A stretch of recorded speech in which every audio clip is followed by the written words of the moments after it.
Hi there guys, lovely to be with you all again today. It's Friday, 27th of January. It's the start of the weekend. Hope you have a good one.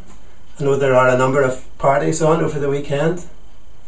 Enjoy yourself, don't drink too much, take care, be sensible and have a nice time. Hope it all goes well for you. Hope you really enjoy your weekend. Hope the weather settles a wee bit. There's still a few wee snowflakes around. I've got my nice warm cardigan on today. Maybe you got caught in the snow last night on the way home from school or work. One girl was telling me she took a taxi. That was very, very wise. Anyway, I hope you all have a great weekend. Thanks for all your wee messages. Thanks for writing in and telling us that you've been enjoying the videos and that they're helping you. Thanks for all your wee messages of love and your wee love hearts and your wee encouragements. Thanks for opening your hearts to us as well. By email, thanks for sharing your confidences. We keep them all confidential, Trixie and I. We pray about your situation and we don't share it with anyone else. And we just pray that God will help you if you're struggling, if you're trying to find a way through in situations, that God will just lead you and guide you in everything. Thanks for being with us today. We've got a wee Old Testament verse for you today in 1 Samuel. And chapter 24 and verse 17, and it's King Saul that's saying to David, he says, "You have treated me well, but I have treated you badly." And we want to look at abuse today. It's a big subject and we've only got a few minutes, and just hope that one or two wee things that we might say will help you if you are going through a situation of abuse. Happens a lot today. I've got some wee shout outs. I've got a wee shout out for Mark and Louise, the friends at school, and also for another couple of friends, David and Christopher. God bless you guys. Have a good weekend. I think you're involved in birthday celebrations, so just take care, look after yourselves. Also got a wee shout out for my friend Josh.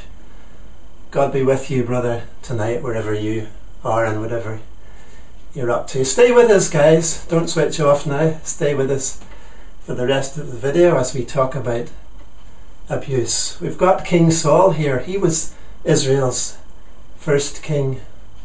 And in appearance, he looked really magnificent. He was head and shoulders taller than any other man. He looked really magnificent. He looked really the part. And sometimes, you know, guys, when we're choosing friends or choosing a leader or choosing a partner, we look for someone that's handsome or someone that's beautiful or someone that's striking or someone that has a lot of charm.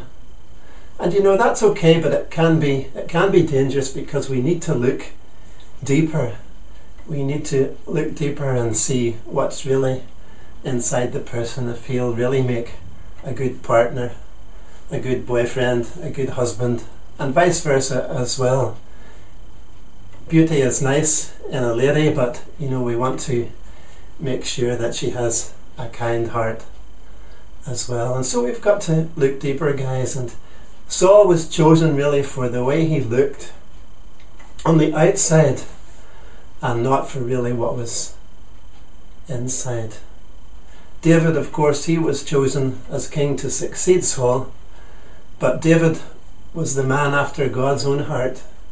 David was handsome as well, but David had a heart for God. He wasn't like Saul at all. They were two opposites. And Saul, you see, although he looked good on the outside, he was riddled with insecurity, and he was power hungry, and he was selfish and full of fears and irrationality. And of course, these were things that weren't so readily seen on the surface. And Saul really became jealous of David and became very abusive. And he hunted David and tried to kill him on a number of times. But in this little passage here that we've read today in 1 Samuel chapter 24, David, who is being hunted by King Saul, the abuser, has an opportunity to get his own back and to kill King Saul. But David is a better man than Saul, and David refuses to take King Saul's life. And this is where when David stands up and shouts across to him, "I could have killed you, but I didn't." This is where King Saul says to David, "You have treated me well, but I have treated you badly." I don't know what your situation might be. You could well be in an abusive situation. It could be you're getting abused by your partner, by your husband, by your wife, or by the partner that you stay with. It could be you're getting abused by a teacher at school. It could be that you're a teacher and you're getting abused by a pupil. It can work both ways. It might be that you're at a place of work and you're getting abused by a boss. You're always getting put down. You're getting passed over for promotion. Others are being brought in and elevated above you. And it could be in a club, in a sports situation, 100 situations where there is someone who's, because of their own insecurities, who's jealous of you and who tries to put you down. And often you've cried tears. Often you've thought of leaving. And sometimes, guys, you've got to leave. There's a time to leave, you know. We can't put up with this sort of thing, especially if you're getting abused in a relationship at home, you know.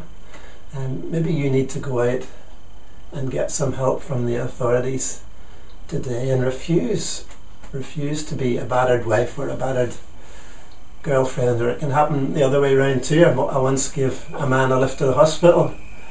It looked like his arm was broken and he'd been battered by his girlfriend, and so it works both ways round, guys. And you know, if you're in a situation of abuse, maybe you need to go for some help today, not put up with it any longer.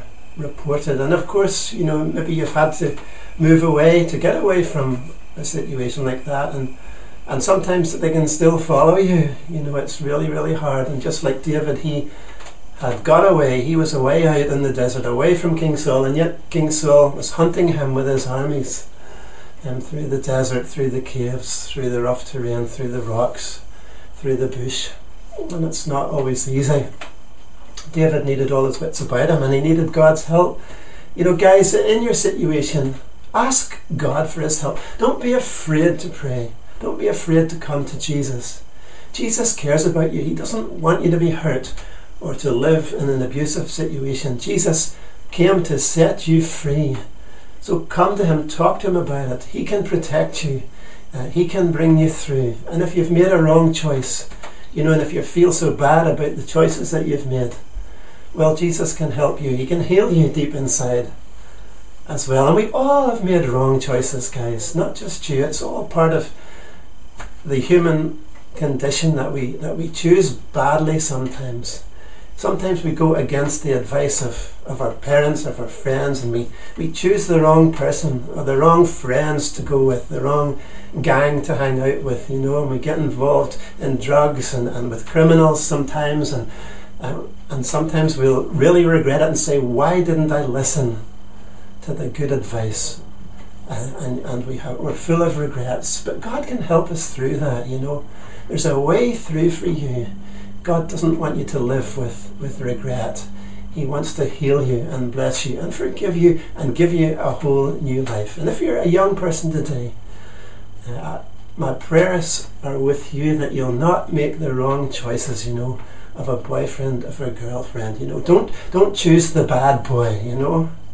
The bad boy, he might be a laugh to be with now, but in the long term, he'll break your heart and ruin your life, you know.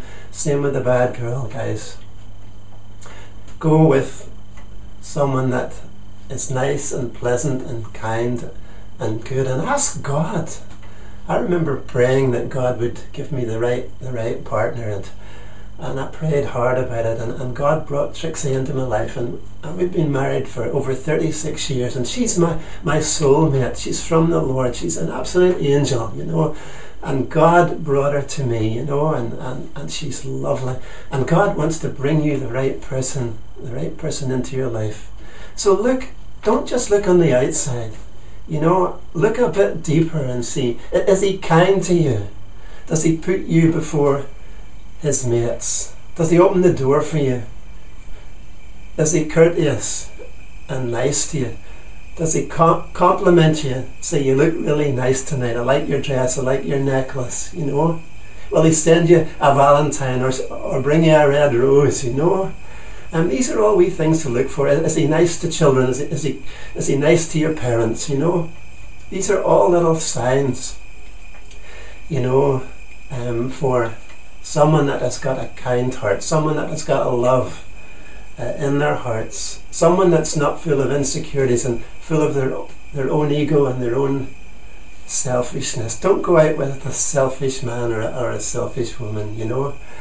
Choose someone that will serve you, you know. We're here to love and to serve. I'm here to serve you. I'm to serve my wife, you know. We have to serve one another. So you make sure that your partner, your boyfriend, your girlfriend serves you and puts you first, even before his own wishes.